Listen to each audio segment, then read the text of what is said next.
Ramanathapuram MP Navas Kani தனது Twitter பக்கத்தில் சில போட்டோக்களை பதிவிட்டு மதுரை சிக்கந்தர் மலை தர்கா விவகாரம் தொடர்பாக நேரில் சென்று கள ஆய்வு செய்தோம். மதுரை மாநகர காவல் ஆணையரை சந்தித்து பிரச்சனையின்றி சுமூகமாக கடந்த காலங்களில் எப்படி இருந்ததோ அதே போல நல்லிணக்கத்துடன் அனைத்து மக்களும் சென்று வர நடவடிக்கை எடுக்க வேண்டும் என வலியுறுத்தினோம். மேலும் இது தொடர்பாக மாவட்ட ஆட்சியரிடமும் பேசியிருக்கிறோம். நல்லிணக்கத்திற்கு எடுத்துக்காட்டாக அங்கு தர்காவும் காசி விஸ்வநாதர் ஆலயமும் உள்ளது. தர்காவிற்கு அனைத்து மதத்தினரும் சென்று வருகிறார்கள். எனவே தேவையற்ற அசௌகரியத்தை அங்கு வரும் மக்களுக்கு ஏற்படுத்தாமல் இந்த பிரச்சனைகளுக்கு தீர்வு காண அனைத்து நடவடிக்கைகளையும் விரைந்து எடுக்க வலியுறுத்தியுள்ளோம். இது தொடர்பாக காவல்துறை ஆணையரிடம் பேசிய போது உணவு கொண்டு செல்வதற்கு தடையில்லை, ஆடு கோழி எடுத்து செல்வதற்கு இருக்கக்கூடிய தடை குறித்து பேசிக் கொண்டிருக்கிறோம் என்று விளக்கினார். சமைத்த அசைவ உணவை எடுத்து செல்ல தடையில்லை என காவல் ஆணையர் கூறியதை அடுத்து சமைத்த அசைவ உணவை எடுத்து சென்று மக்கள் உண்டனர்.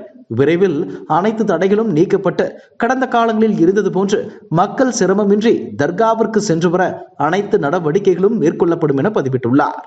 இவரது இந்த பதிவிற்கு எதிர்ப்பு தெரிவித்துள்ள தமிழக பாஜக தலைவர் அண்ணாமலை, ஆன்மீக பூமியான தமிழகத்தில் அனைத்து மதங்களை சார்ந்த ஆலயங்களுக்கும் அவற்றிற்கான வழிபாட்டு நெறிமுறைகள் இருக்கின்றன. அவற்றின் புனிதம் காக்கப்பட வேண்டும்.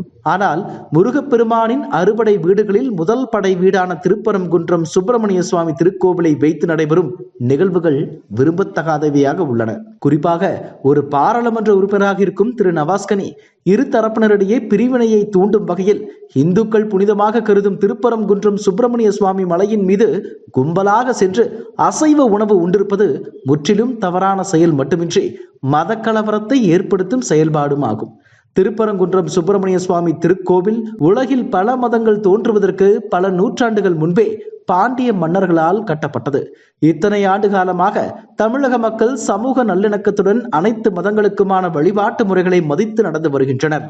ஒரு பாராளுமன்ற உறுப்பினர் அதனை கெடுக்கும்படி நடந்து கொண்டிருப்பது முட்டாள்தனமானது, முற்றிலும் ஏற்றுக்கொள்ள முடியாதது.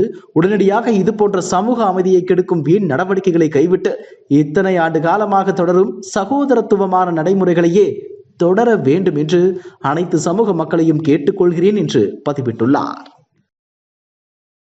இதுபோன்ற செய்திகளை மேலும் தெரிந்து கொள்ள எங்களது யூடியூப், ஃபேஸ்புக் மற்றும் ட்விட்டர் ஆப்களை சப்ஸ்கிரைப் செய்யவும்.